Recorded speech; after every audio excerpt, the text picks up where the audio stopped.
Greetings and welcome to a very special edition of the Steve Deace Show, a day that probably many never thought would happen, and yet it not only is happening, it's already happened because we were here yesterday on Tuesday, invited here to the Trump White House to help it commemorate the first 100 days. This is officially the 100th day of President Trump's presidency. Of course, I'm Steve Deace. I'm here. Aaron McIntyre's here with me. Todd Erzin's here with me.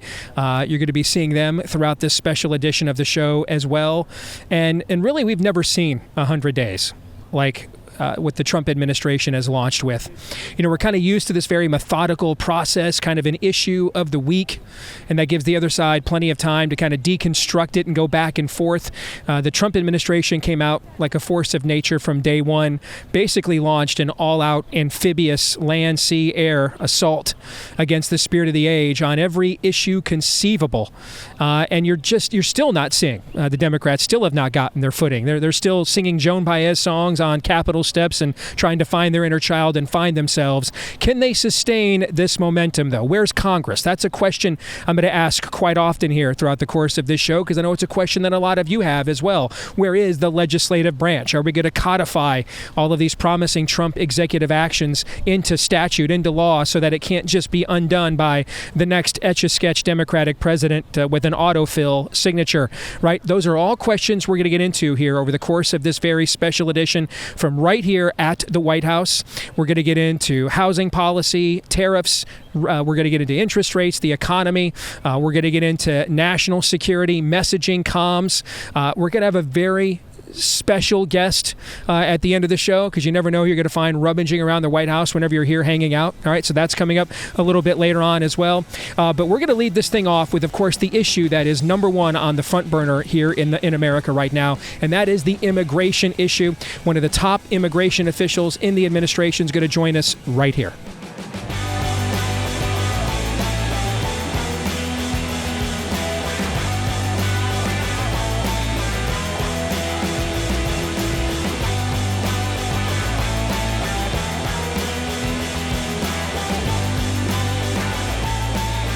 But first, we are brought to you by our friends over at Relief Factor. If you are struggling with chronic pain, that's pain from too much inflammation in the body that usually manifests as achiness, soreness, lingering stiffness in your muscles and joints, try Relief Factor. No guarantees here that it'll work, but over the years, 1 million people have tried it, a little bit more than that, and about 70% of them saw such great results in 3 weeks or less, they stuck with Relief Factor long term. You can try the drug-free supplement created by physicians who prescribe drugs for just $20. What do you got to lose? Why don't you see, if you don't see a difference in your pain level in 3 weeks or less when you go to relieffactor.com? You want to get the 3-week quick start. Starts for just $20 at relieffactor.com. See if you don't see a difference in your pain in 3 weeks or less. Put them to the test. Just cost you $20 to do that. Relieffactor.com. Relieffactor.com. You can also call them at 1-800, the number 4 relief, 800, the number 4 relief.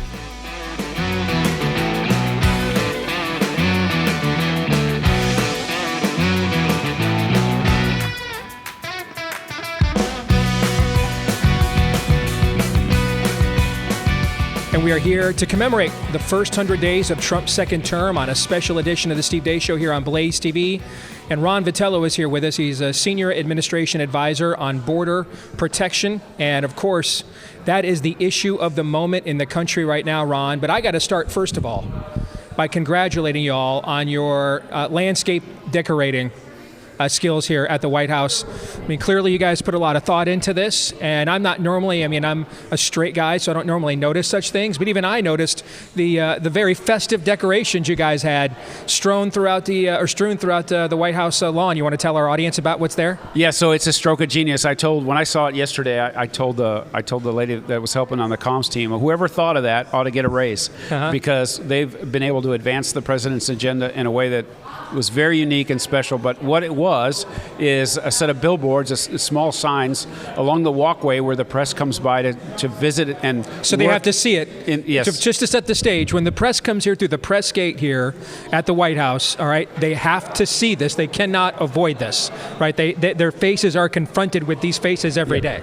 Yeah. So it's a series of photographs of people who were in our communities who have been arrested since January 20th, and most of them are serious criminals, and they're all in the country illegally. And so all of the meaning their crimes are 100% avoidable. They did not have to happen. Exactly right. Yeah. So they're in the country illegally, and they did some terrible things. And we're talking about terrible things. A lot of those posters that are out there that shows their face and what they did to their community involve hurting children in serious ways. And so having that out there is a reminder to the press, the compliant press, and to others, all of us, that threat exists in our community, and it's exacerbated when the border is out of control.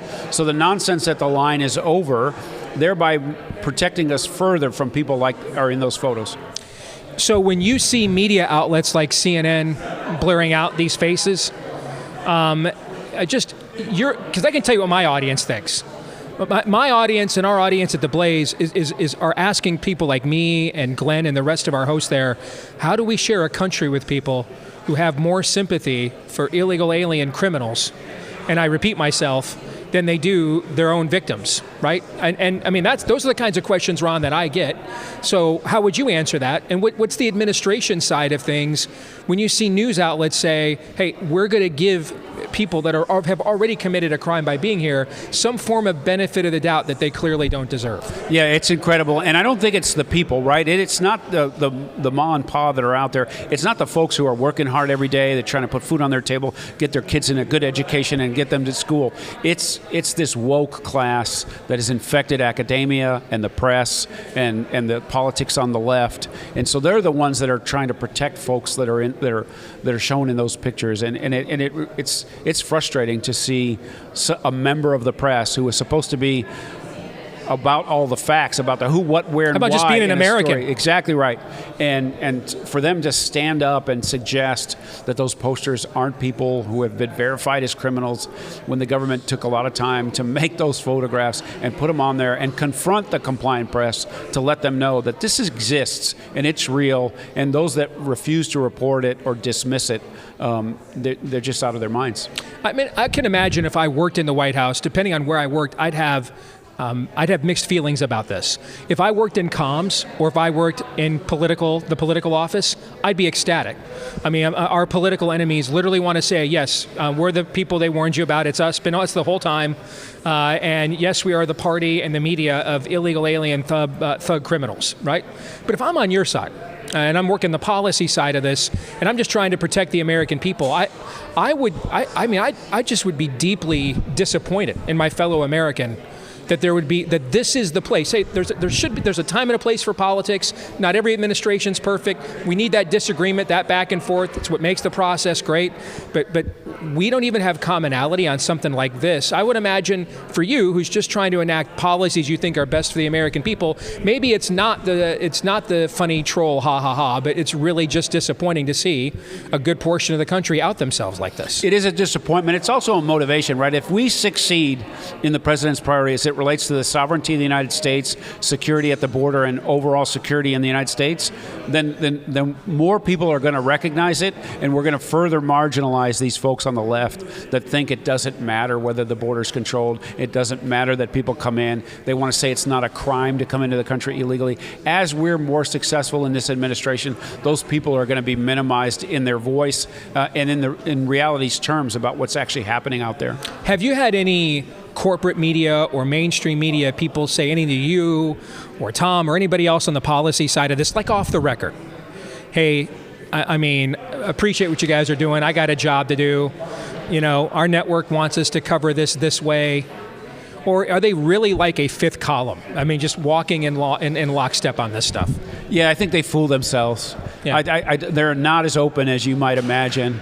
Although, you know, I have had politicians on the left, not the press, but politicians on the left that say, "Hey, we've got this piece of legislation, or we've got this nominee in front of the Senate, and we know that's a good person. We know they're qualified for the job, but my leadership won't let me vote for them. And so we know that happens in the halls of the Congress, mostly on the Senate for the confirmation side. And I'm sure it's happening in the press, but the interactions that I've had, they're kind of fooling themselves. But you know this, you're a consumer as well as a producer of this kind of content.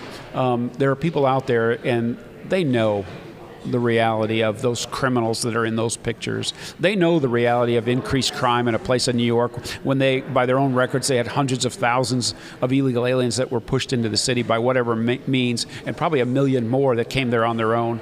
And they know that that's affecting the lives and the livelihood and the quality of life of the people who live there. Based on how much progress has been made at the border in the first 100 days, and no new legislation has been passed. In fact, I'll get to this in a second, so a little tease.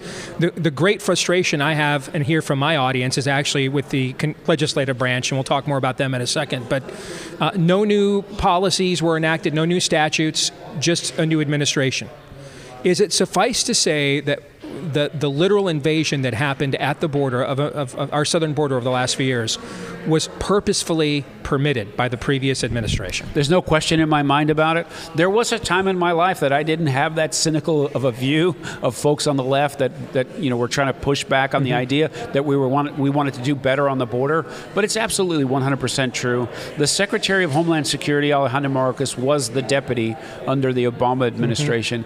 I was a career employee then, giving him recommendations and advice of how to stop bad things from happening on the border at the time. So he wasn't just ignorant, completely caught off guard.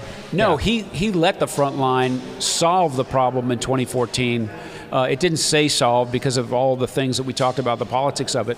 However, he knew what worked and what didn't on the border. They were advised in the transition what would happen if they did the things that they did. They did those things anyway. They knew what was happening. And in real time, they tried to deny it was even going on. Remember, they would refuse to say the word crisis. They refused to say the border was out of control when we all saw that it was.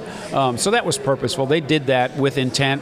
And I wish we lived in a world where politicians and political actors in the administration didn't have that kind of intent in their minds. I mean, among many other things, but maybe more than any of those other things, it cost them this last election. So then, there was some kind of gambit then here, Ron. I mean, the juice has to be worth the squeeze here, right? So if we're going to do this, it may cost us an election, then what was the point of permitting it then? I think it's flooding the zone.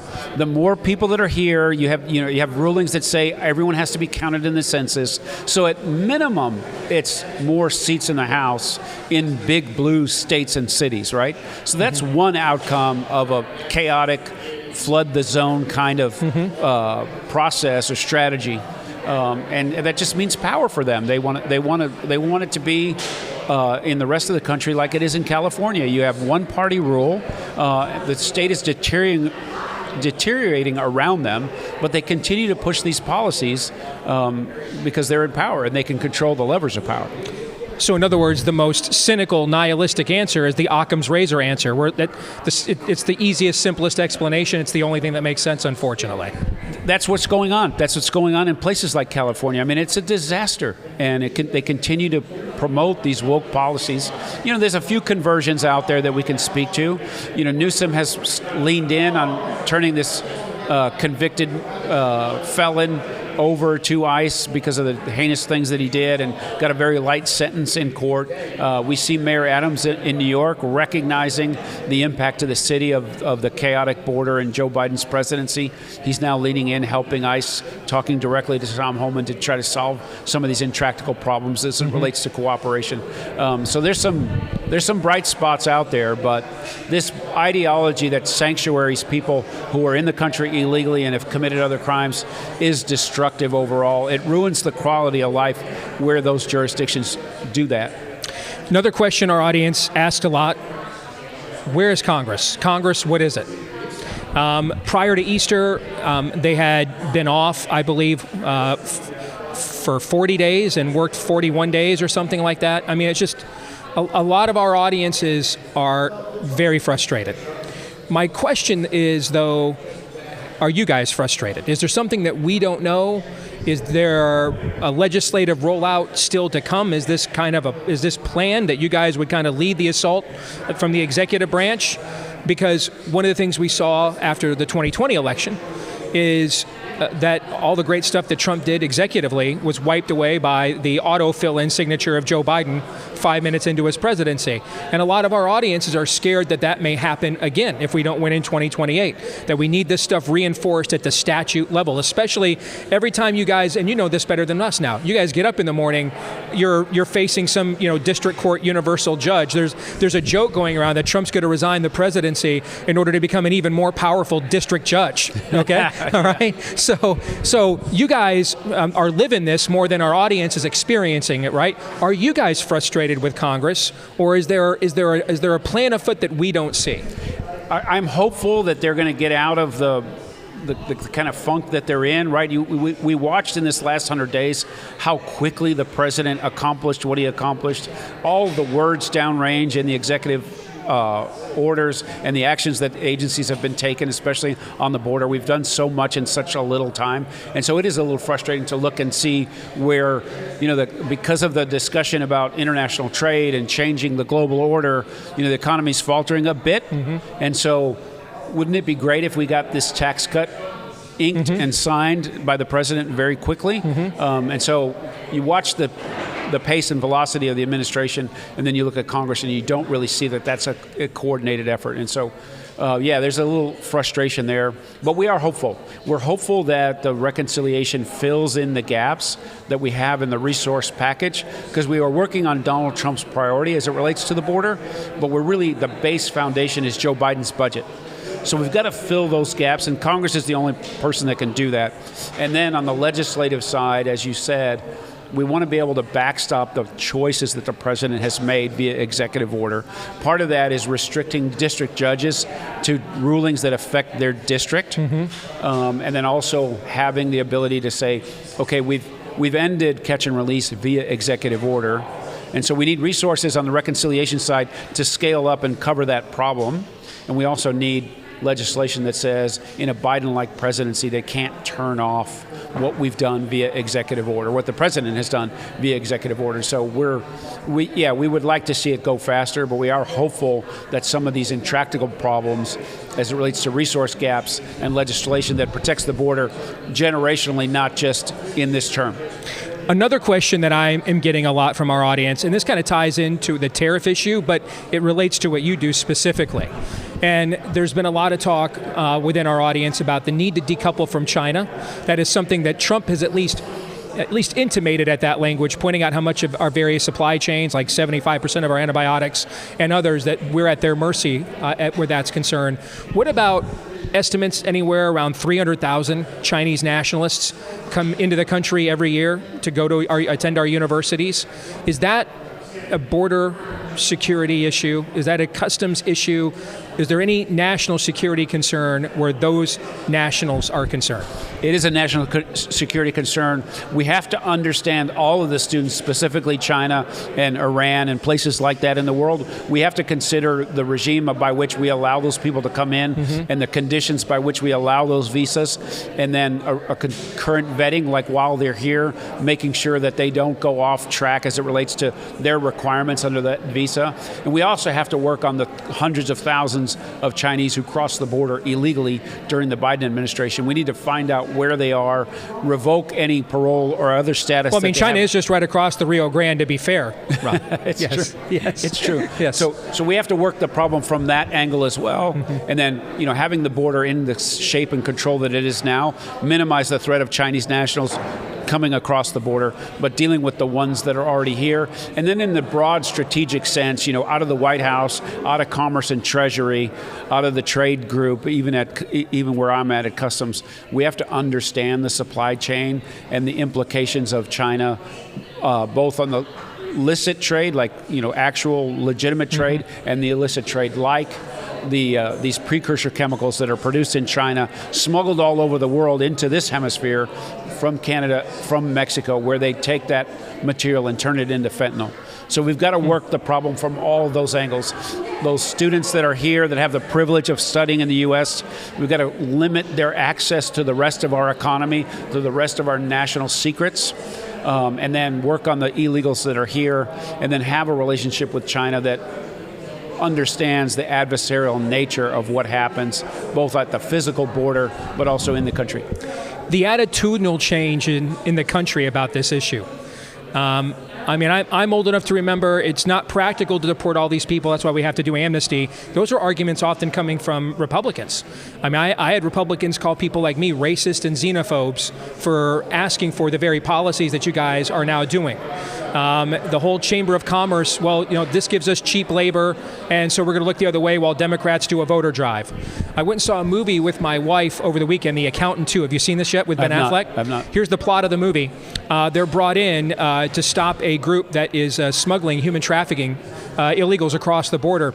And one of the guys that Ben Affleck's character basically tortures to get information out of him claims that he doesn't see illegal or legal. He's just helping people, and it finds out he's been running a human trafficking sweatshop, and it's all covered. He doesn't care about these Hispanic people at all. He's just using them as human chattel. And I'm like, that is just not a plot line of a movie. These are just, I'm watching our talking points in a movie here. That would not have happened even just a few years ago. This massive attitudinal change, I don't see the actually right coming after you guys about this. Like maybe if you'd done this even in Trump's first term, you might have seen or heard. What's led to that? Do you think people have just gotten to the fed up cost overall of this, and maybe they're at the point now, the American people are, that whatever disruption and discomfort it will take to end this, okay, and do something about it, it does not add up to the actual amount of pain societally that this is costing us in total. Yeah, I agree with you that there's been a shift. We watched over 4 years where about 11 million people came into the country illegally. Most of them were released into the United States. The American people were fed up. It's one of the reasons. I live in a state that's not even 4 million people. Right. That's Iowa. Right. That's 3 times our state's population. Yeah, and they're in every city and town in America, and they do. Some of them do terrible things to our citizens in the United States. So America realizes that. The culture is realizing, or has realized it as well. The American people are tired of that nonsense. Luckily, it's ended with this presidency. And I would just tell you, in this deportation effort, is it 10 million? Is it 25 million? It's a lot. It's millions. And so people will say, oh, it's not practical to move all these people out of the country. Maybe it is, or maybe it isn't. But before January 20th, how often did we hear the term self-deportation? Mm-hmm. There are thousands. Now, it's against millions, but there are thousands of people who have elected to leave the country just for the fact that Donald Trump got elected. Before he was inaugurated, they left. They've been leaving since he's been the president because the incentives have been switched. There is no incentive now to come to the border illegally and give yourself up and make a fake asylum claim because you're going to be released in the United States. That's over. So it's muted the pipeline down 97%. The rest of the world realizes that if they don't help and cooperate with this president to solve a number of problems, but specifically the border, like taking their people back, then they're going to have trouble with this administration. And so the world and our culture is starting to realize that unfettered, chaotic immigration is not good for us. What's the end game? What's the goal? A win on this issue at the end of the president's term would be what? More of the same as it relates to the physical border, more of the same as it relates to immigration enforcement in the interior, but scaled up in a way that's more meaningful. We're doing good on the interior now. We need to do great. That's a matter of resources and other policy decisions. But that you're going to sustain what's happening at the physical border and make investments to fill the gaps so that we can have, like the border wall, right? Why do the left hate the border wall? Because it's steel and concrete. It can't be torn down when you have a new president. And so policies that support a secure border, including the resources, over time, sustainability, that's a win for not just this presidency, but for the American people for generations. You mentioned the interior. A lot of red states, places like where I live, Iowa, Arkansas would be another one of these places. Meat packing, meat processing, big in these states. These are jobs that a generation ago, you can come out of high school, get that job, support a family, send your kid off to college, live the American dream. Americans don't do those jobs by and large anymore, as you well know. Illegals do most of those jobs. Many of the towns of those meatpacking plants completely overrun with illegal immigrants and illegal aliens. And so what do we do in terms of interior enforcement where employers are concerned? What about the civil liberty balancing act there at the same time? Is it something as simple as with Real ID, if we're all going to go to that, it's very simple. If you have one of those, you're a citizen. And if you don't, you have to go. Yeah, so we have to get the incentives right. Employment or jobs in the U.S. need to be reserved for people who live and are authorized to be in the United States. And so we've got to change that paradigm. We've allowed the left to convince themselves and try to convince the rest of the people that crossing the border illegally has no consequence, or it doesn't matter and it shouldn't be against the law. Well, in fact, it is, and it affects every single American across the spectrum in their employment, in public health, in law enforcement, and public safety. And so we've got to reorient ourselves to make sure that if we're going to have an immigration system, if it's going to be a generous immigration system, it has to work for America, not the individuals who are coming, not the employers who unscrupulously hire people who are here illegally. That system has to work for the American people writ large.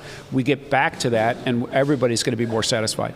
Is it as simple as one side thinks the immigration system should favor the people wanting to come to the country, regardless of station, worldview, belief system, and the other side thinks that what you just said, that ultimately the immigration system begins with what's best for the American people, and it works its way out from there? That's the way it should be. That's the way it's been for most of my lifetime. Why is that so controversial now? Yeah, this is the infection, the woke infection that academia, the compliant media, the young people in this country, they don't understand the ramifications of that thought process. Mm-hmm. And we have forces in the U.S. These campus demonstrations, that advocation for Hamas. That's not homegrown. Those mostly are not people from the United States. They've been infected by people who have been sent here to change their attitude about American values and culture.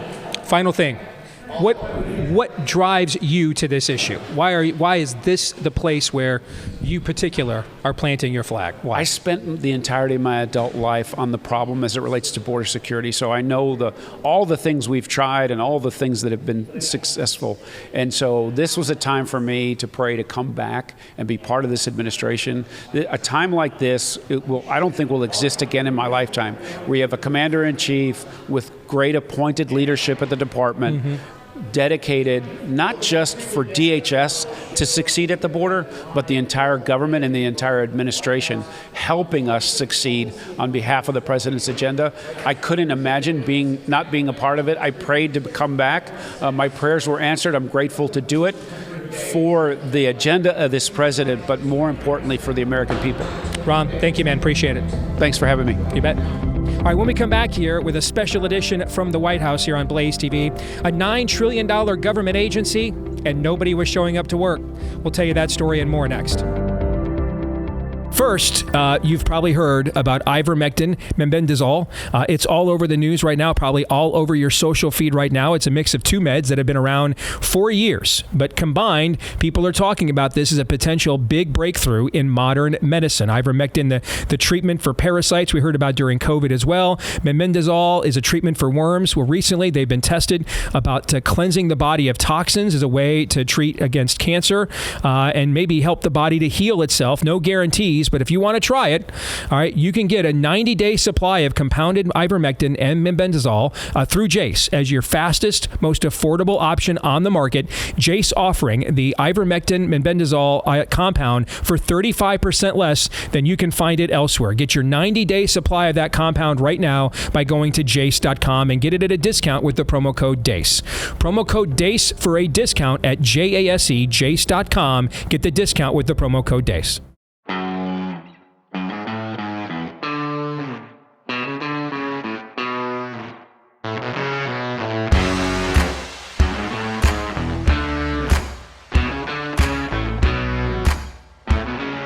There still remains a lot of uncertainty in the economy. Now, it's a different uncertainty. The previous regime was doing managed decline. It was on purpose.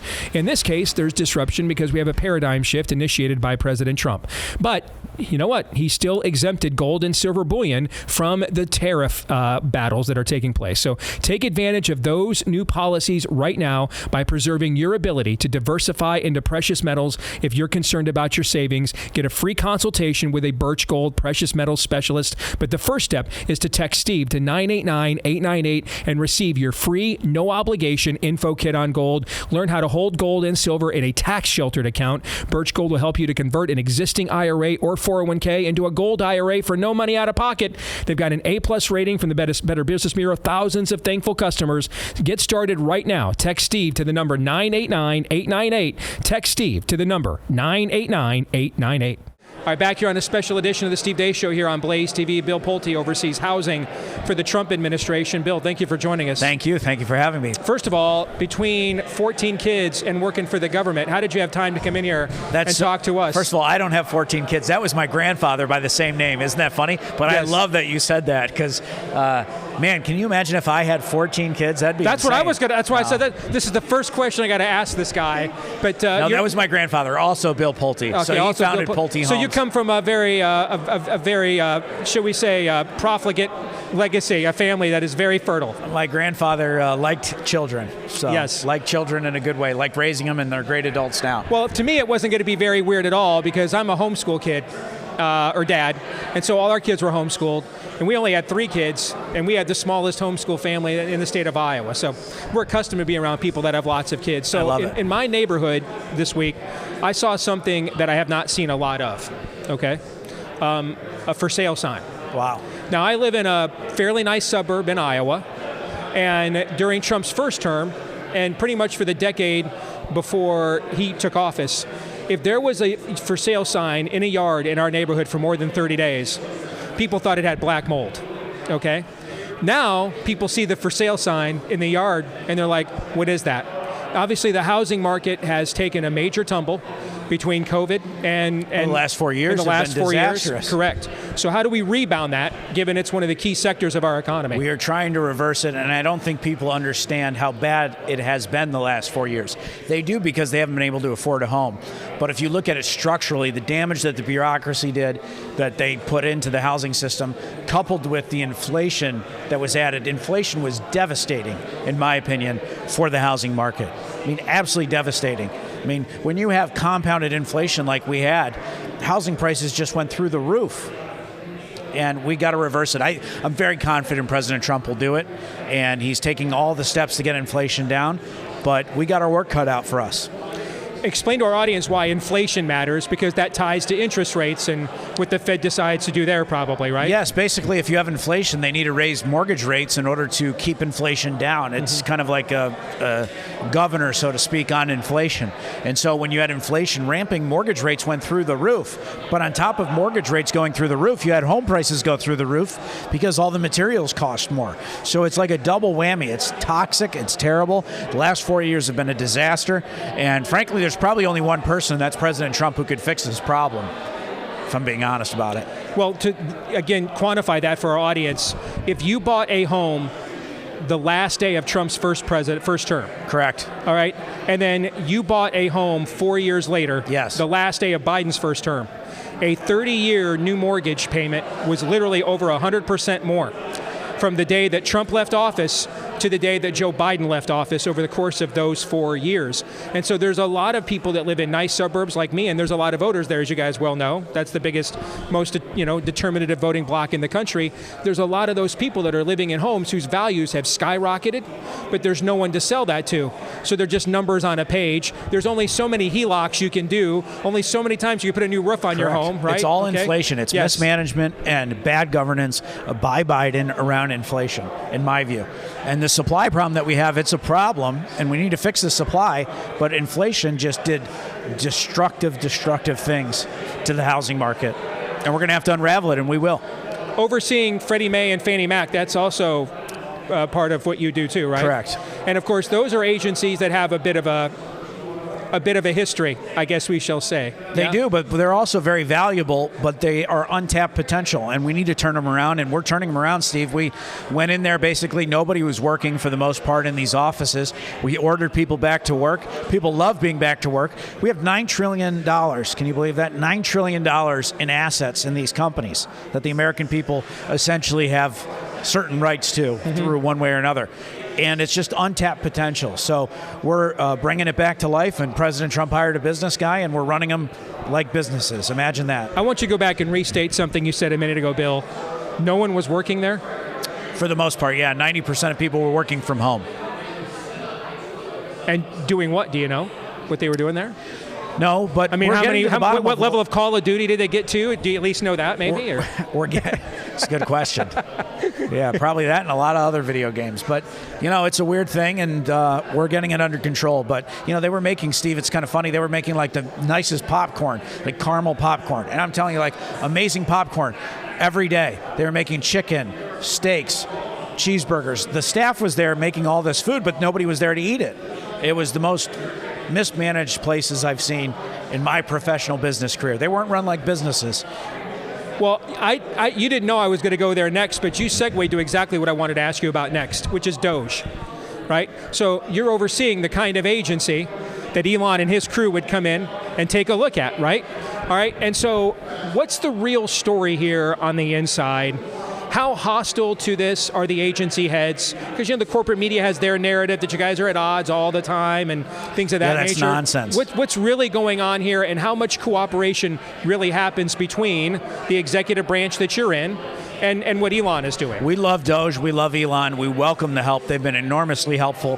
One of the things that I think has been very helpful with our agency has been that I was in business, and so they actually came in and they said, hey, we want to have a 20% headcount reduction of active headcount.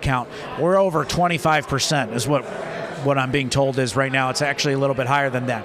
So my point being is, like, we are executing on many of the things that they wanted to do, but we had a great partnership with them, have a great partnership with them, and think the world of them. I'll say this, one of the things that's been so exciting has been that this administration, at least from my experience, has been that people are completely open-minded who are running different agencies and running different departments. And it's been very exciting from the get-go. What's the biggest difference from the day you took over to here on day 100 of the administration, other than apparently people are actually going to work now? Well, the bureaucracy is going away. The unnecessary, redundant bureaucracy is going away. And we're also focused on fraud, mortgage fraud, getting rid of fraud in the system. Because as you know, it's kind of like, if you eat too many Rice Krispie treats and brownies and cookies. I wouldn't know anything about that. Yeah, Bill. well, we all love them, right? But if you have too many of them, proud vegan, it can kill you, yes, right? Yes. But when you have this bloat and unnecessary waste in the government and in these companies, Fannie Mae and Freddie Mac, it bleeds through to underwriting and everything. So we're tightening the whole ship and making sure that we don't ever have a 2008 again. Is this fun? I'm having fun, yeah. How can you not have fun? We're serving with a great guy. I don't think it would be possible. I don't think I would be doing it without President Trump. So, finally, the next 100 days, what's success? Success is really rolling back all of the bureaucracy. We've gotten done so much. I think I've signed over 50 orders, executive orders essentially for federal housing that the president obviously appointed me to give me the ability to do. But there's so much. Give more one to work our we have audience to do. that would be meaningful and impactful to them. I mean, where do we even begin? There were some special credit programs that you had to have a certain skin color in order to be apply for it. This is nonsense. This is crazy. And they were having to jump through hoops at the companies to make sure that they found a certain amount of people with certain skin color. First of all, I don't even think that's legal, and second of all, it's like everybody should be treated equally regardless of skin color. So that's like an obvious one. That's just like, what was going on in these places. Another thing is just like environmental standards for buildings. Like, we shouldn't be in the business of that. If Congress wants to get involved in that, Congress can have at it. But like, why are we making these people make all this bureaucracy? Another thing was there was all this kind of paperwork from the Obama administration that we were still having to do. We had people dedicated to doing paperwork from stuff that was done in the Obama administration that was no longer needed. Reporting, useless reporting. I mean, I could go on and on and on. You just wouldn't even believe the stuff that we find inside of here. Biggest goal over the next 100 days, then back to that question, and the housing market will have successfully rebounded if what? If we continue to follow the president's leadership on tariffs and taxes, and he's able to get the tax bill done and also focus on what he's been able to do on inflation is nothing short of miraculous. I think that'll eventually flow through to people having more earnings and being able to actually afford these homes. People's earnings have not been good the last 4 years. And so we finally have a president that understands that people have to make money in order to be able to afford things. I mean, can you even imagine that? What a concept, right? Bill, thank you very much, man. Appreciate it. Thank you. Thanks. Backyard Butchers means meat straight from the ranch. Their commitment to quality starts with the source. Our beef comes straight from the lush green pastures in Texas, ensuring a genuine farm-to-table experience. Plus, their cows thrive on primarily grass-based diets supplemented with a 2% certified all-natural grain. This balance ensures their well-being, contributes to the exceptional taste and marbling and texture of their beef as well. It's a company started by faith-based America First farmers. You're going to love these guys. You're going to love their meat. All cuts delivered to your door are 100% U.S. born and raised and processed. There is no fillers here, and you get their best box yet, the steakhouse box. Be the king of the grill. It's got something for the whole family. T-bones, fillets, incredible burgers, and more. Backyardbutchers.com/Dace. Use the code DACE for 20% off. Backyardbutchers.com/Dace. Code DACE for 20% off.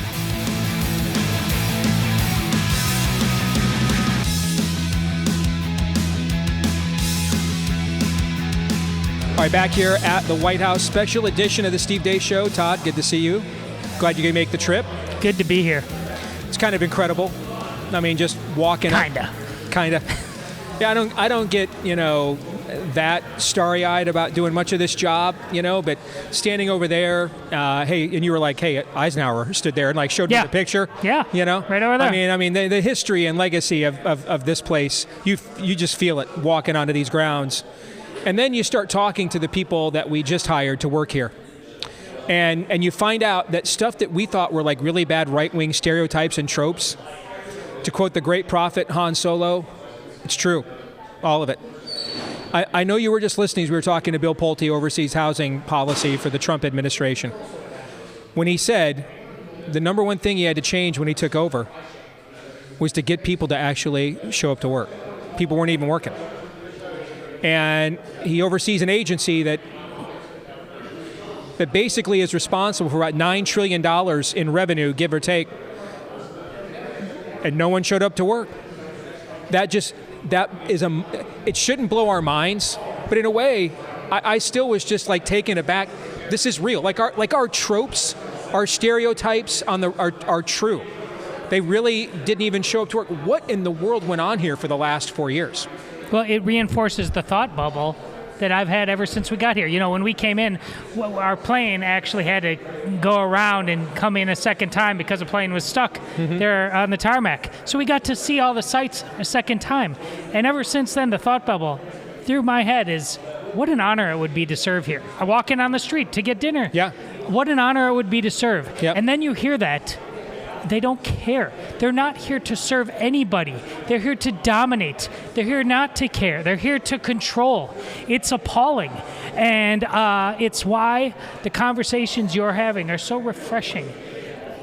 Whatever the bullet points are, there's an ethos above and beyond any policy of the people we're talking to.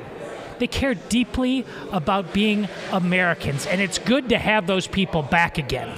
And again, we're primarily a biblical worldview show.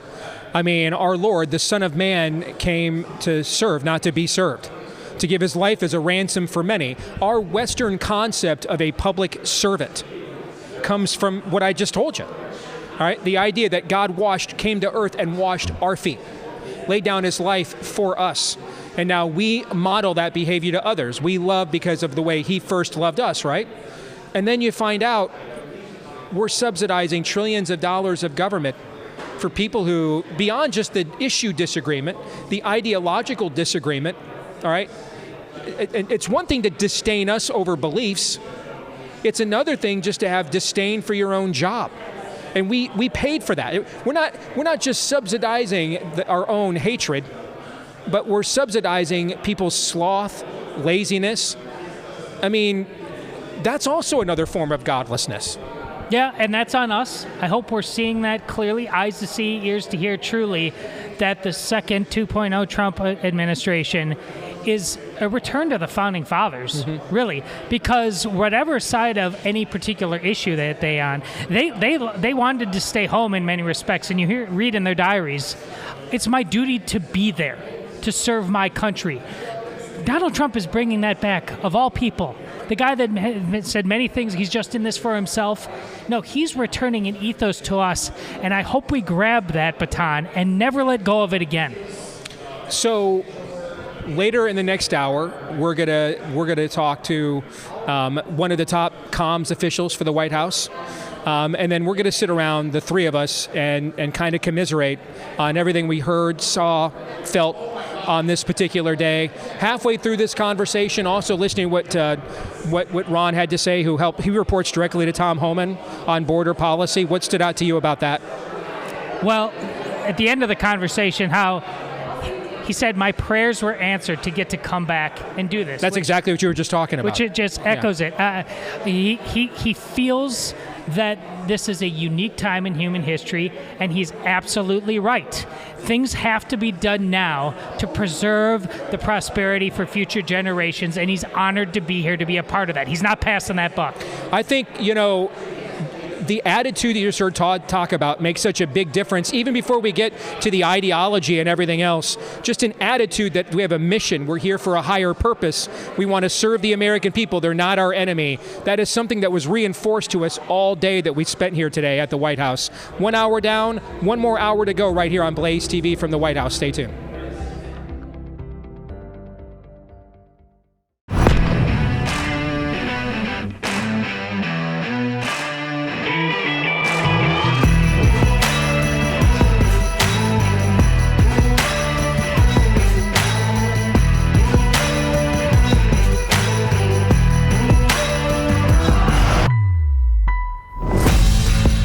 All right, back here with Hour 2, special edition here at the Steve Deace Show from the Trump White House, commemorating the first 100 days on day 100 of the administration. Don't forget to let us know what you think about what we think. You can email the program, steve@stevedeace.com, to do that. That's DEACE.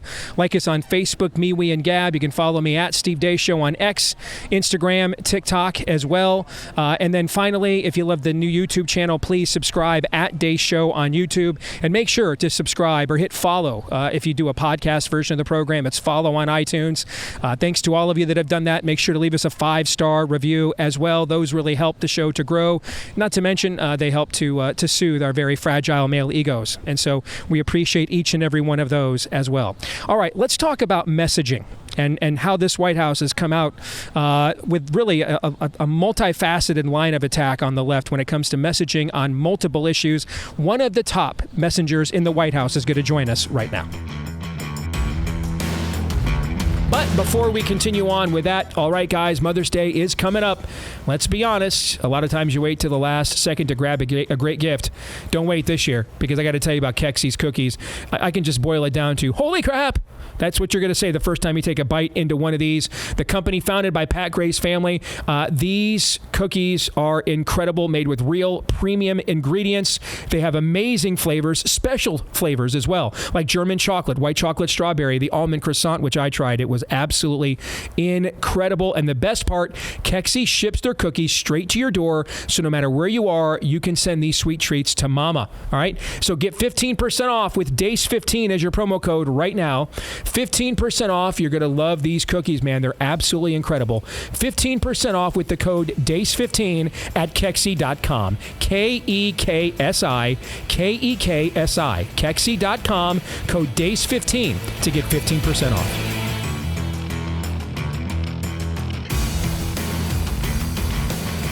We're with Kaelan Dorr, Deputy Communications Director for the White House, and I think you have the same job an old friend of mine had in the first Trump administration, Hogan Gidley. So those are some very big... It's a big glow up, Steve. That is. It's a glow up. Those are big... Now, you're a tall dude. You're a big dude. But those are very, very big shoes to fill. I mean, I know he's very capable at this. So I'm sure you felt the pressure when the first day you stepped into that office realizing, holy crap, Hogan Gidley once did this very same exact job.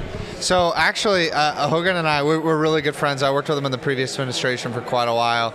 And if he watches this, I know he's a big American Dad fan. So shout out to the American Dad, the Langley Bazooka Sharks. But I actually have an entirely different portfolio. I run the digital operation here, and I help make sure we do all these media fairs, surrogates, coalitions, bookings, things like this. So this has been what you're doing right now, and you being here has been really important to us because we've opened up the door to all sorts of alternative media outlets and maybe not don't have a day-to-day touch point with the White House, right? And I think that is one of the things I'm the most proud of personally, because for far too long there, it was the American people had to come begging and pleading for scraps of information about what was going on, right? Like, we didn't know who the president was for 4 years. Right. Well, it's very clear the president is now. It's very clear what we're doing, and I think we've been wildly accessible. Hopefully, that makes a difference. One of the things, and I said this at the time during the campaign, Kaelan, that I really thought was, and whoever's idea it was, I think the president said it was a son's idea, actually, but whoever's idea it was to put him on these long-form podcasts, particularly with a lot of pop culture crossover appeal. For example, I didn't know what a Theo Von was until Trump showed up there. I had to ask my producer, Aaron, who was Theo Von? I didn't know, What's funny is, actually, I think Trump went on there to introduce himself to a new audience. I got introduced to Theo Von. I watched him do a 40-minute podcast the other day on why we should ban pornography. I'm like, this is not the Theo Von that I thought I was getting, know? But what it did is it reminded people, I think, that, before he became a politician, Donald Trump was maybe the most popular celebrity in the world. And it got him outside of what I view as a very toxic media environment. I think most Americans do. And as opposed to getting dragged into the Jim Acosta mosh pit, just bypass all of that and talk directly to the American people. How have you guys continued those kinds of efforts that were successful in the campaign now that you're here in the White House? Well, yeah, obviously, I think it's the 100th day, so we'll have cycled in 100 new media outlets in the last few days to come through and meet administration officials, kind of like what you're doing here right now. And I think that's very important. A lot of these, mid-tier to high-tier, podcasters, what they've done is they've found a way to thread the needle between demonstrating value, obviously, to their audience and being entertaining. And quite frankly, legacy media is one or the other, right? It's either, I learned a lot, but I wouldn't watch this. I wouldn't watch this again with a gun to my head. But yeah. Or it's grandstanding, right? It's performative. You've got your bargains bin, Jim Acosta and Caitlin Collins asking the same question everybody asked over and over. And I think it does a disservice to the American people who, again, deserve to know what's going on. They did the F-47 announcement in the Oval Office about a month and a half ago. Guess how many questions they got about the F-47? I'm going to guess it's a low number. 0. Yeah. Which is just insane. It's something that's important to American infrastructure, manufacturing. If you're a military, spouse or brat or whatever, you're very interested in what the president has to say about it. But they don't care about that. They wanted to shout about, I don't even remember what it was that day, something stupid. What I hear you saying is, in recent years we have gone from a hostile media that would cover what you guys wanted to say to the American people, albeit skeptically and critically, but you could still convey through them a message to the American people, and the media kind of played cross-examination to that. To now, they come here with their agenda, their narrative, and they think it is their job to hijack your policies, your decisions, your platforms, in order to interject their narrative. Is that a fair summation? Yeah, and I think, some of the other important things are a lot of these folks are paid via corporate interest. I'd be remiss if I didn't say today's Punch Bowl scoop that Amazon would be labeling, items. They'd be throwing a tariff warning on items. I'd have to go back and read. I'm 90% sure it's sponsored by Amazon. Which is just nuts, right? Yeah. You see this in other sectors all the time. Banks, they sponsor Politico. Pharmaceutical companies, they sponsor a lot of these. They sponsored the New York Times, the Washington Post, and the Wall Street Journal for 4 years. Right. Yeah. And so, you can't necessarily trust what you're reading. So I sat down in this room the other day, and you'll love this. And I did an interview with someone at Telemundo. Godspeed. I'm really glad that they're here, right? We bring everybody in. And she asked me an interesting question. She said, what would you tell the president about the way he attacks reporters? That's the way she phrased it. And I said, well, respectfully, ma'am, I'd tell him to attack them more. And she audibly gasped and almost got up. She got in tears why would you say that? And I said, well, ma'am, I respectfully, it sounds like you take your job very seriously, but there are a lot of people who cover the president who don't. They don't see what they're doing as a service to the American public. We're trying to restore that customer service ethos to everything that we do. That's why we do this. That's why we do those, the MAGA minutes with Caroline Levitt. That's why we do everything that we do, is because, again, for the first time and forever, there's a president here who listens, takes feedback from, and represents all Americans, regardless if they love him or not. It doesn't matter. He's doing everything in their best interest. All right, before we get into some specific messaging and issues, let's just pretend it's just you and me. All right, I want to give our audience. Nobody else is here. There's no one listening at all. All right, off the record, but in front of hundreds of thousands of people. Who is surprisingly the worst corporate media person outlet, and surprisingly the best corporate media person outlet in terms of overall fairness? Oh, that's a very interesting question. I didn't come prepared for this one. I mean, you got to take a look. You're going to laugh. I actually enjoy watching MSNBC. Because I think I account for... You mean that unironically, I assume, right? I know, I enjoy watching it. And right. It's because I think I know it for what it is. Yeah. And it's a televised insane asylum. And it's just wildly entertaining. Yes. But I think they're very hungry for our voices because they understand that they box themselves into a corner, right? I take a look at what we did. So yesterday, you might notice that our team did some redecorating on the lawn. And CNN, Jake Tapper, and all them, they actually blurred the faces. I thought those were great seasonal decorations, by the way. My compliments to the Department of Interior here at the White House for the decorating. It's insane. It's just genuinely insane to me that they're playing cover-up for these rapists, murderers, child pedophiles, the list goes on. And so, I'd say there's not one. They're all the people you would expect to be especially awful. But what I will say is that I'm very excited about this new wave of digital content creator, independent journalists, these new media folks, because they get excited about what we're doing, and what we're doing is we're staying on offense, no matter what it is. Whether it's tariffs, we remain on offense. Whether it's the Maryland man hoax, we remain on offense. Prior administrations, before Trump, 24 hours after the Maryland man hoax comes out, they're backing down. We're re-examining our policies. We're doing X, Y, or Z, right? And we continued to push so hard that Chris Van Hollen felt compelled to go drink margaritas with this guy in El Salvador, right? And I think the left, the Democrats in our country, they finally have jumped the shark, and we've got them boxed in because they don't know what to do. They don't have the stamina or the willpower, because they stand for nothing, to keep up with the constant barrage of offense from our camp. I think it's working. I would think a key component of being good at your job, in all seriousness, is to respect your opponent. Doesn't mean you have to agree with them, but you're obviously trying to anticipate where they're coming from and where they want to go next, right? And in order to do that, you have to have some level of respect for who they are and what they're trying to accomplish. And it was another lifetime ago, but I used to be a contributor on MSNBC. And I've done plenty of 1-on-4 panels on that. That's why I laughed out loud. Right. Okay. Now they wouldn't even consider calling me. Right. Even though I'm pretty much the same guy that they put on the air 10 years ago, right? But because everything has shifted now from, we're just biased, to now we have our own counter narrative, and if you won't feed into that, we're just not interested. Yeah. But being around a lot of those people, I've tried to employ that. Kaelan, how I do my job and walk my audience through what I think our opponents mean and what they're trying to do. I got to tell you, for the life of me, I am tapped out on, we just are bound and determined to be the party of illegal alien, criminal rapists and drug dealers. I don't have a clue who the audience for that is. I don't know who they think they're messaging to with that. I can see other lines of attack. I'm like, I can see why they would do that. Right. This is one I for the life of me, I have no idea why they continue to feed into this. Well, there's no respect for the sanctity of our country, obviously, and this is what happens when you see. I've been saying this for a while. I'll say it again.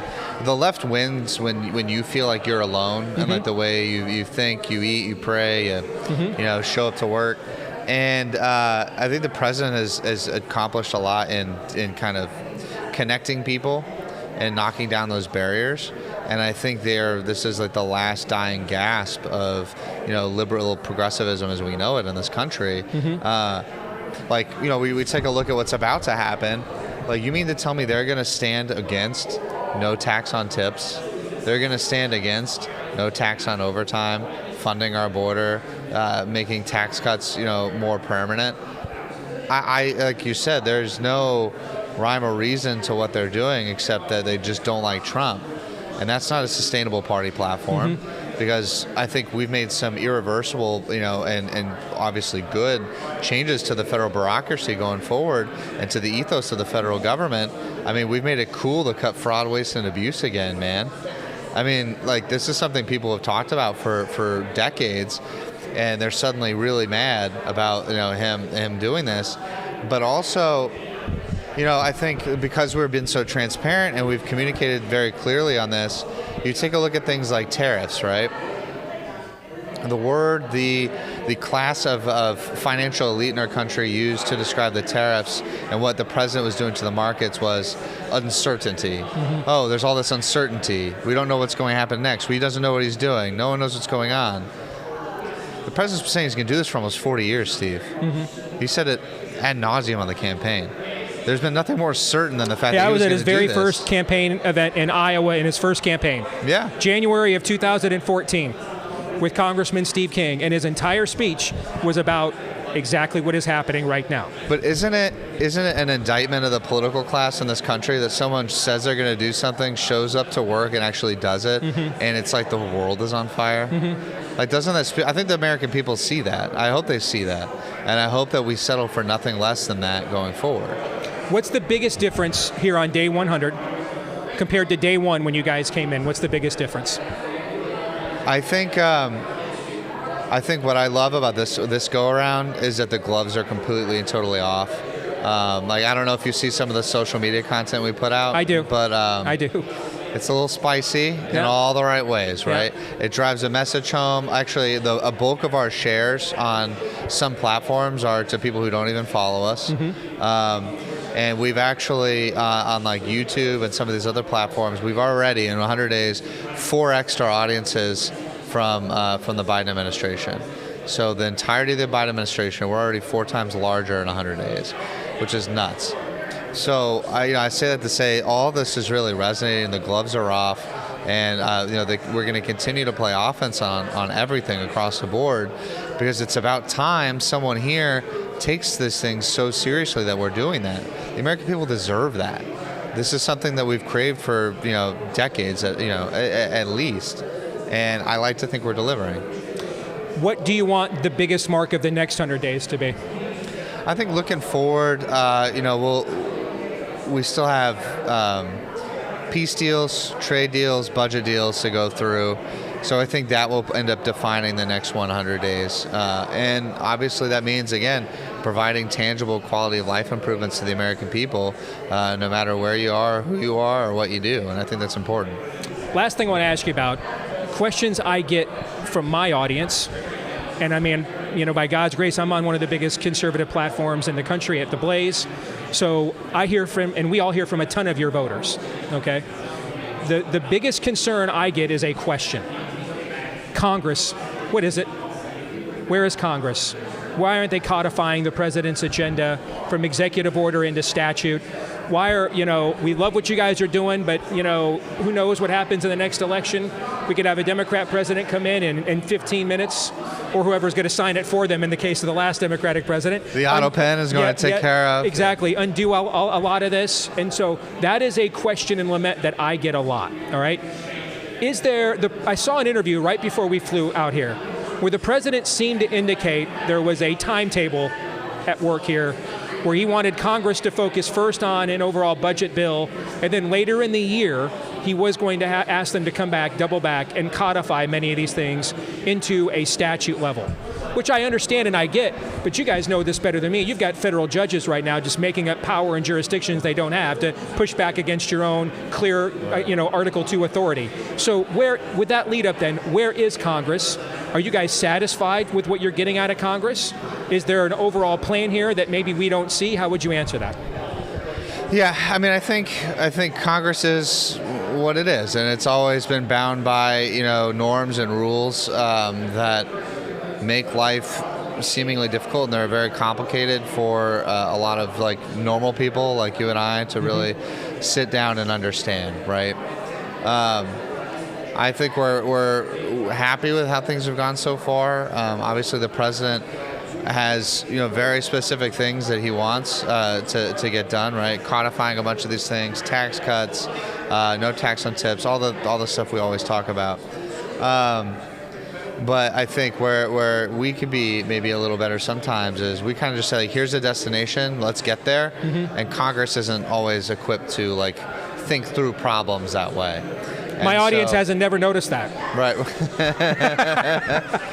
but I say that to say, I mean, I think these things are all so deeply important, not only to us here, but the people in their communities.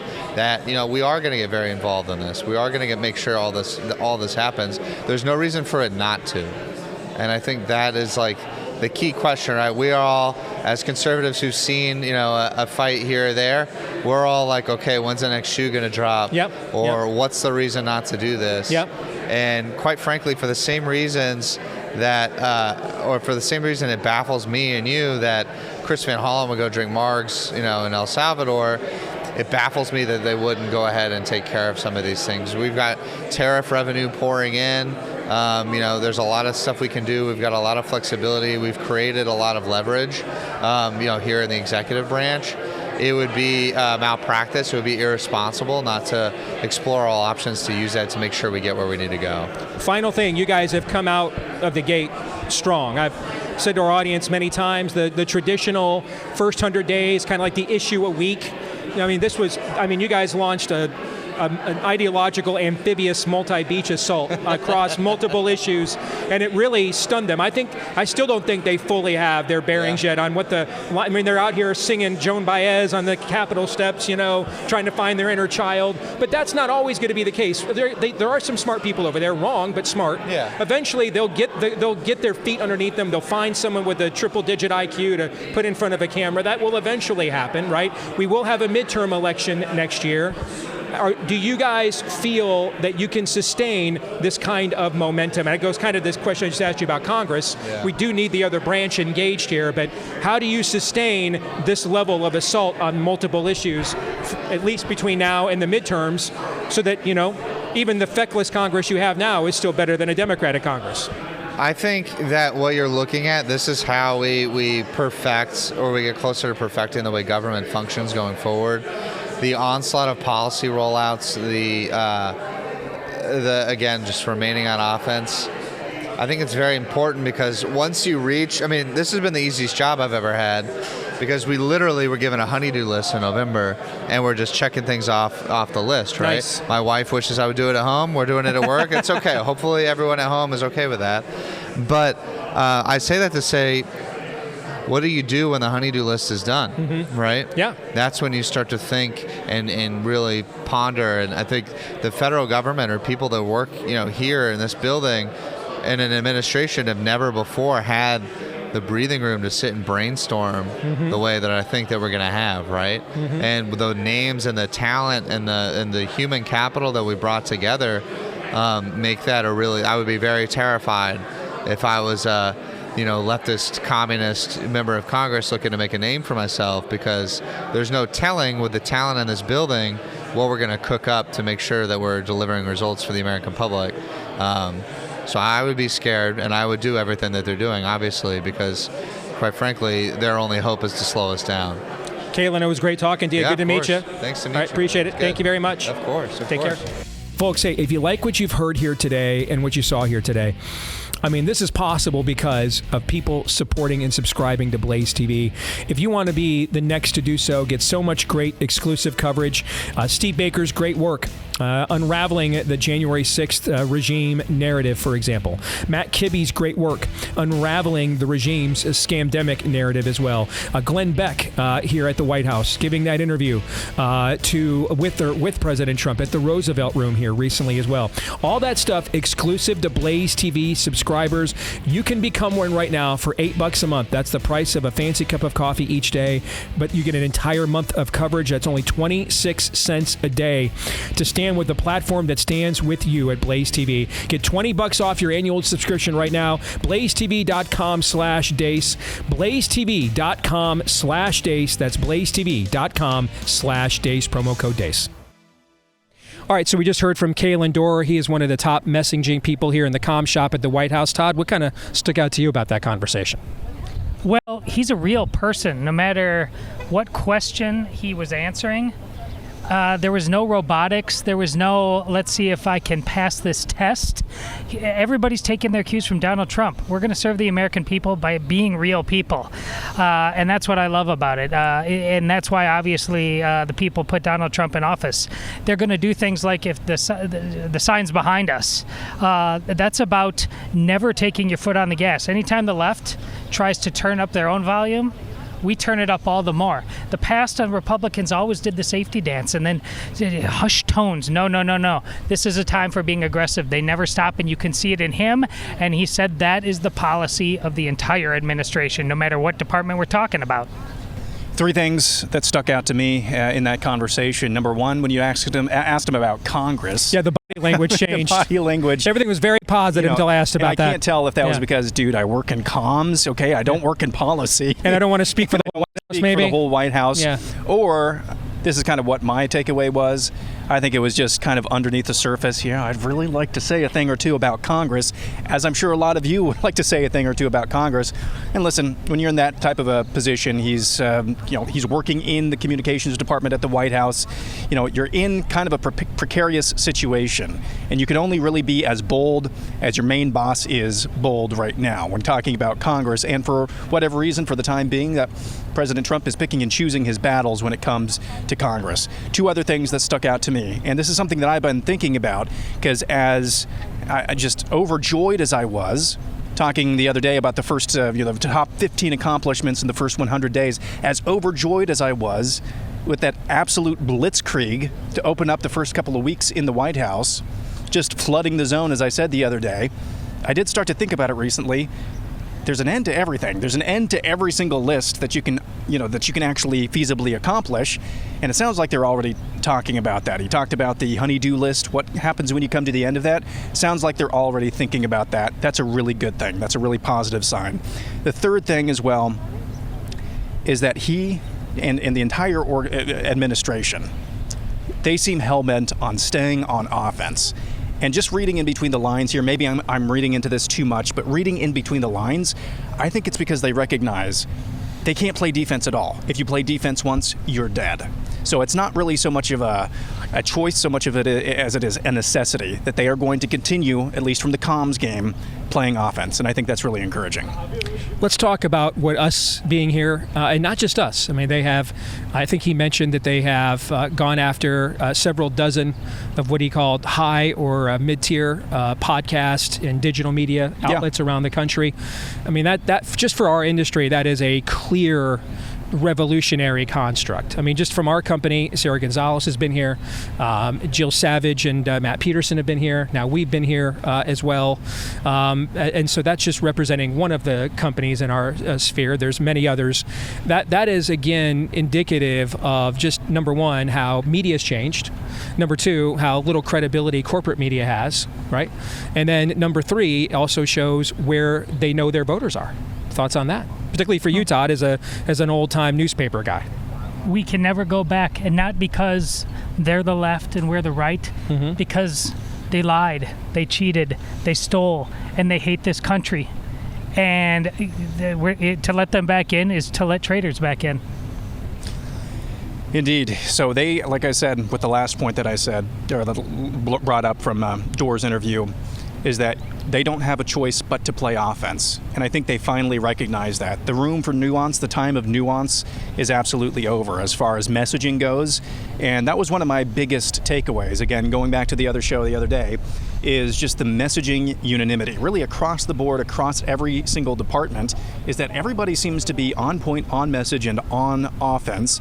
And as great as the energy has seemed from home, watching from home and from the cheap seats like we do on a day in and day out basis, the energy level is that and then some when you see it in person.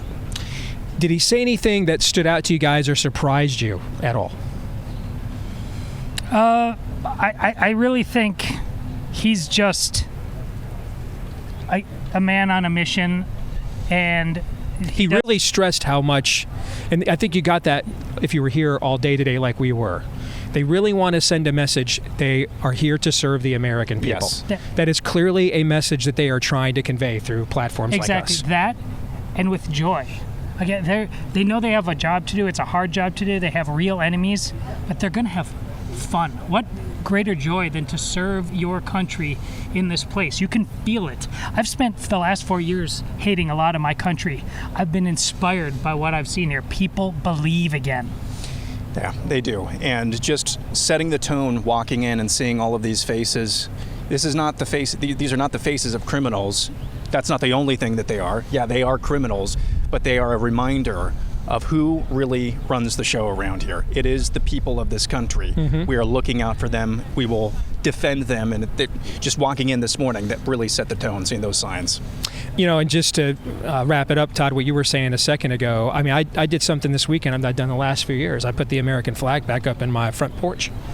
I just really haven't felt very patriotic, and we've talked on the show about how kind of our 80s era jingoism has kind of been killed by what's gone on in the country the last few years. But I actually am sensing that same kind of patriotic kind of renaissance that you guys were just talking about. All right, when we come back here, a very special guest is going to join us. You never know who you're going to find here in the bowels of the White House. Stay tuned.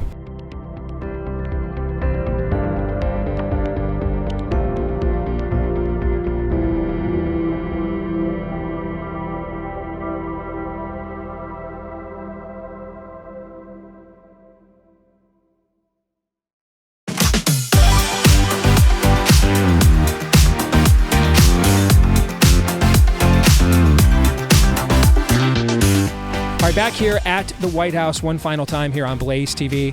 And when you're having lunch in the White House mess hall, you never know who you're going to run into at the White House, just messing around, and literally Superman showed up. So being the Superman slappy I am, I had to carve out some time for Dean Cain. It is a pleasure and an honor to meet you, man. How you doing? My pleasure. Pleasure's mine. Great to see you. Great to be here.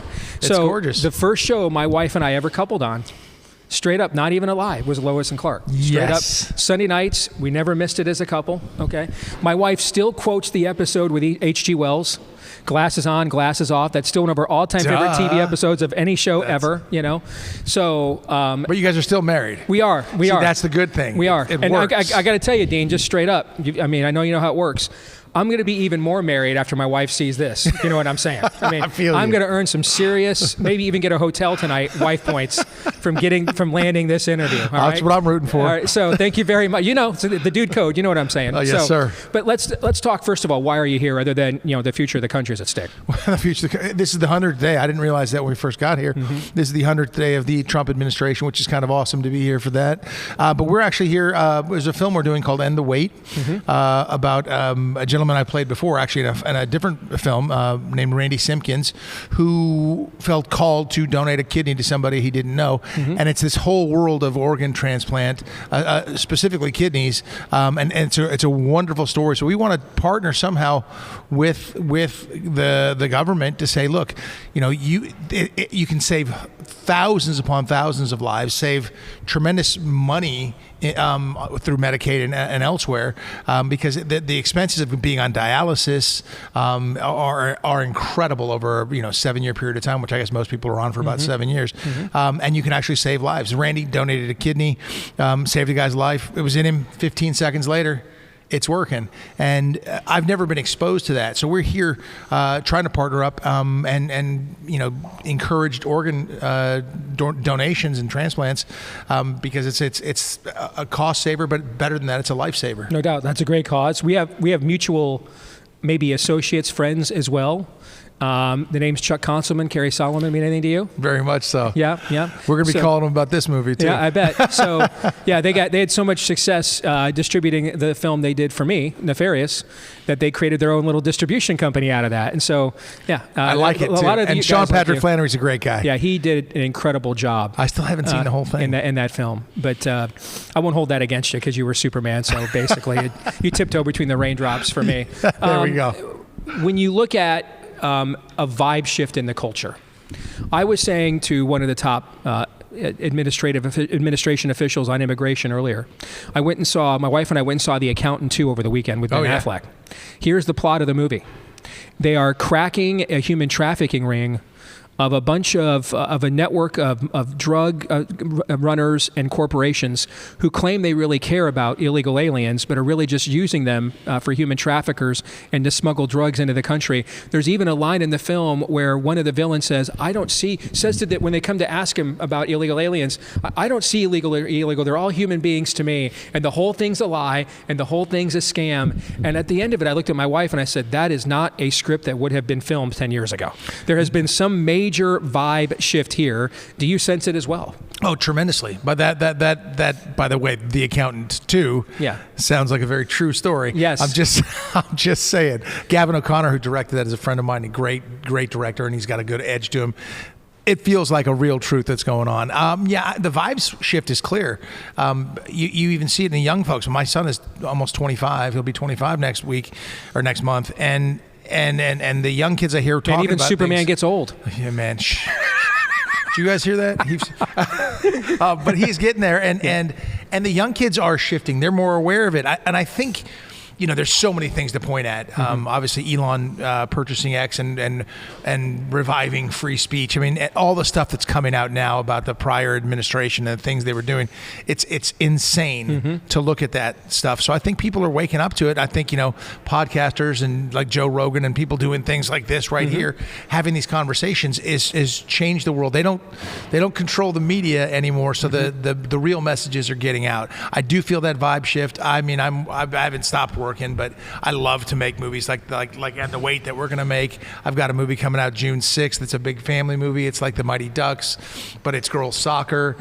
So all of these things are it's all kind of culminating at this period of time, and I think there is a vibe shift. I hope so.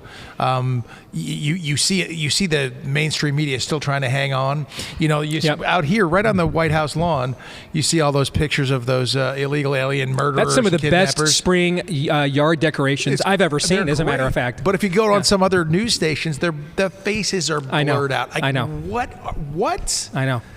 It's amazing that they literally just want to be known as the side in favor of illegal alien criminals. It's really amazing.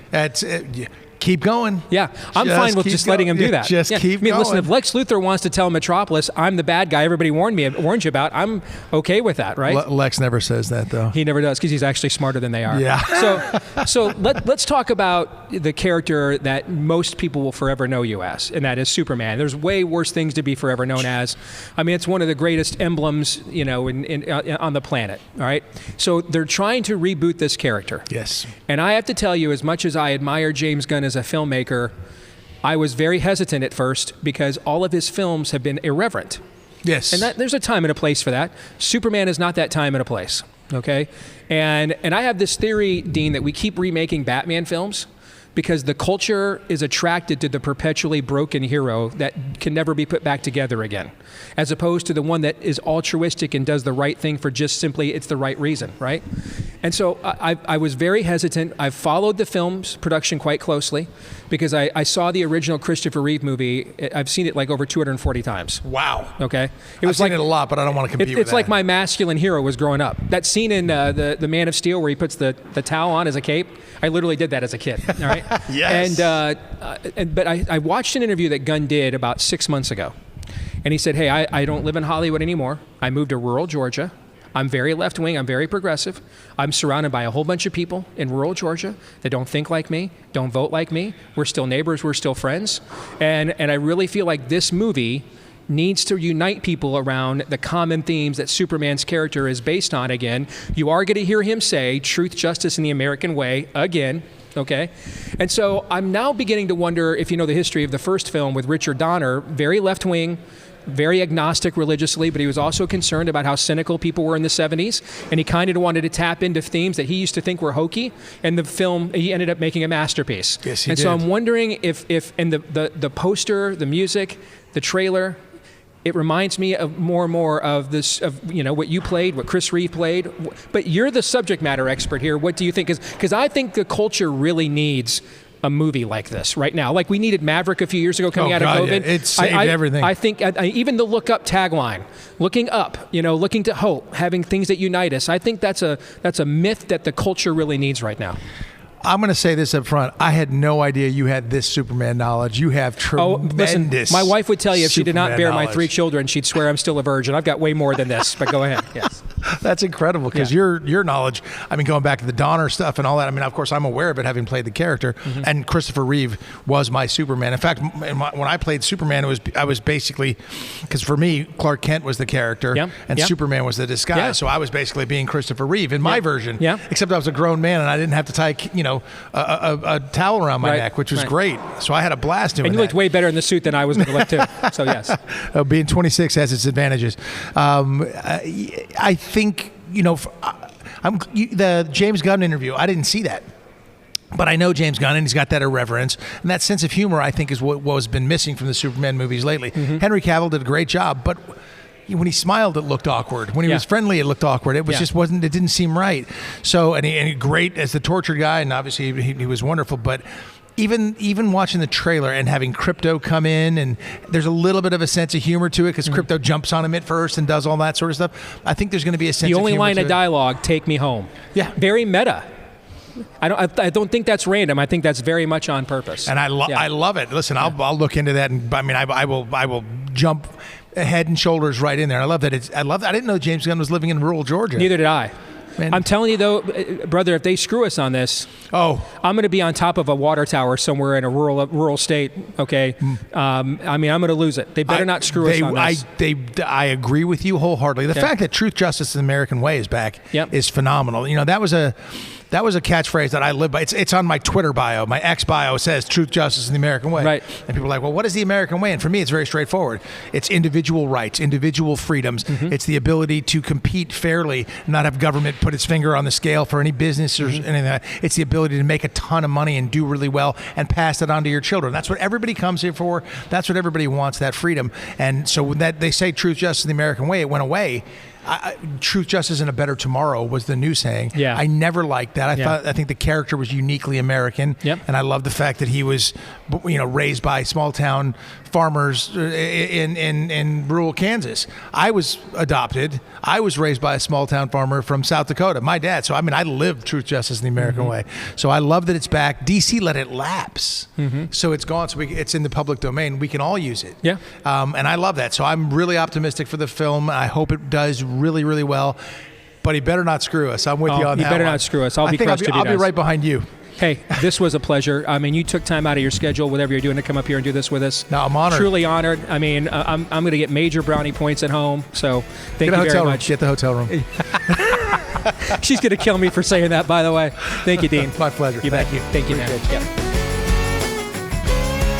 Allow me a little self-indulgence, because soon we're going to be giving you more details about the top secret project I was working on for much of last year called Richie Meets the Rainbow. If you are looking once and for all to prove that the old Irish Catholic saying was correct, what the devil hates the most is to be mocked, that is the goal of this project, to do some truly divinely inspired mockery. If you want to get on the list to learn more soon about this project, all you need to do is go to richiemeetstherrainbow.com. Richie, R-I-C-H-I-E.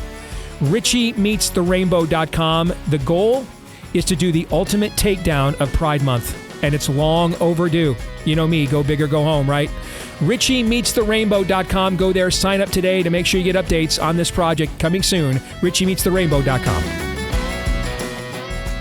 Well, folks, we got to hear from Superman himself. So I'd have come all the way here just for that, if we're being honest. That's true news.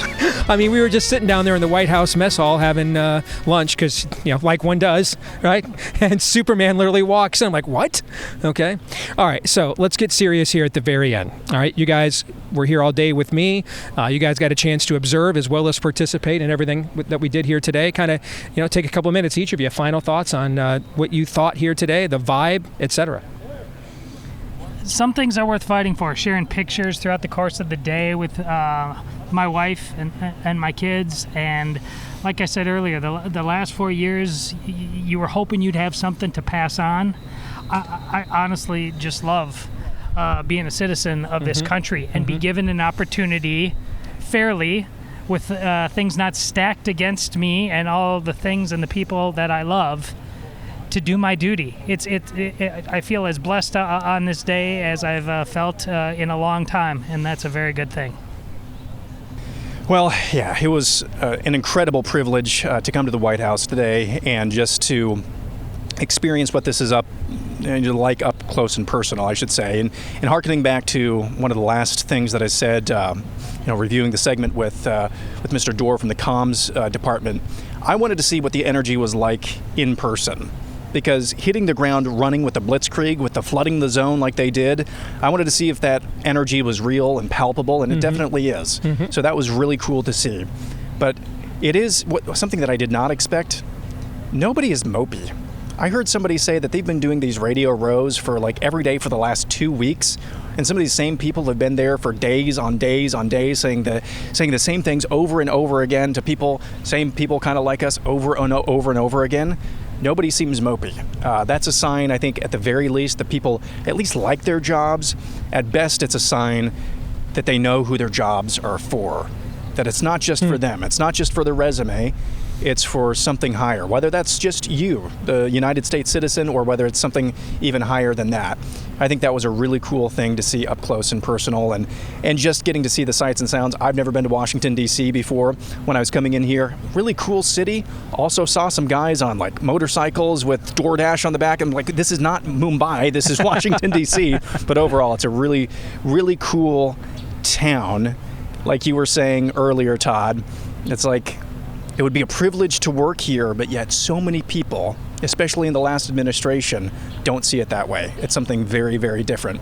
But it was good to see kind of the good side, at least in this area, in the executive branch, the good side of D.C., if there is one.